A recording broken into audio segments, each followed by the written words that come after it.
कि हमारे गृह मंत्री जी ने कह दिया है अब 5 साल तक उत्तर प्रदेश के किसानों को मुफ्त बिजली मिलेगी, उनको पैसा नहीं देना पड़ेगा। अब आ जाते हैं भारतीय जनता पार्टी के घोषणा पत्र पर। यह है बीजेपी का घोषणा पत्र 2022 का। इसमें ज्यादा आपको मेहनत भी नहीं करनी है। पहला पॉइंट पढ़िए, पहला पॉइंट। पहले पॉइंट पर ही भारतीय जनता पार्टी ने अपने घोषणा पत्र में, अपने चुनावी दस्तावेज में यह कहा कि उत्तर प्रदेश के किसानों को मुफ्त बिजली दी जाएगी। यह कहा है, यह इनका घोषणा पत्र है। यह आम आदमी पार्टी या किसी और राजनीतिक दल का आरोप नहीं है इनके ऊपर। यह भारतीय जनता पार्टी का घोषणा पत्र है, जिस पर बाबा योगी आदित्यनाथ जी ने, अमित शाह जी ने, इनके नेताओं ने चुनावी रैलियों में ठोक कर मोहर लगाई थी और कहा था कि उत्तर प्रदेश के किसानों को मुफ्त बिजली दी जाएगी। अब ये कर क्या रहे हैं? इन्होंने एक प्रस्ताव भेजा है नियामक आयोग को, और यह प्रस्ताव यह है कि 18 से 23% तक बिजली के दाम उत्तर प्रदेश में बढ़ाए जाएंगे। 18 से 23% तक बिजली के दाम उत्तर प्रदेश में बढ़ाए जाएंगे। यानी कि बिजली के दाम कम करना तो दूर की बात है, बिजली मुफ्त देना तो बहुत दूर की बात है, बिजली के दाम बढ़ाए जाएंगे और सारी कैटेगरी में बढ़ाए जाएंगे।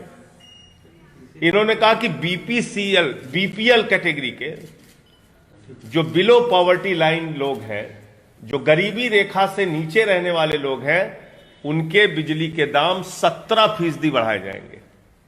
जो हमारे किसान भाई हैं, जिनको इन्होंने कहा था कि हम फ्री बिजली देंगे, उनके बिजली के दाम 10 से 12% बढ़ाए जाएंगे। जो हमारे कॉमर्शियल कनेक्शन लेने वाले छोटे मोटे व्यापारी हैं, उनके बिजली के दाम 12% बढ़ाए जाएंगे। जो हमारे इंडस्ट्री के लोग हैं, उनके बिजली के दाम 16% बढ़ाए जाएंगे।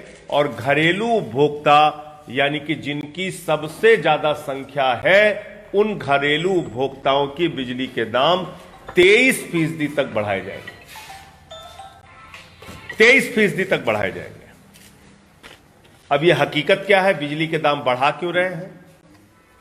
मैं सीधा आरोप लगा रहा हूं भारतीय जनता पार्टी के सरकार के ऊपर, और अगर यह मेरा आरोप गलत है तो मेरे ऊपर बीजेपी के लोग डिफेमेशन का केस दायर कर सकते हैं।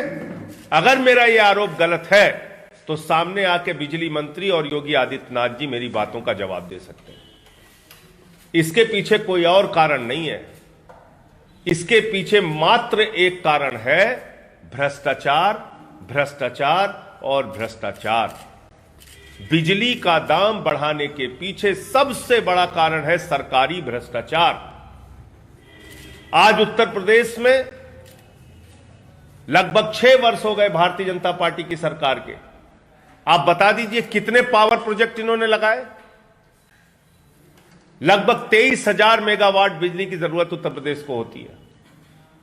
कितने उत्पादन इकाइयां आपने लगाई उत्तर प्रदेश के अंदर? क्या आप बिजली के उत्पादन को बढ़ाने के लिए कर रहे हैं?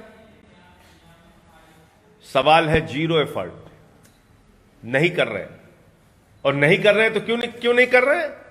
क्योंकि सरकार और अधिकारियों को महंगी बिजली निजी कंपनियों से खरीदकर लूट का बंदर बांट करना है।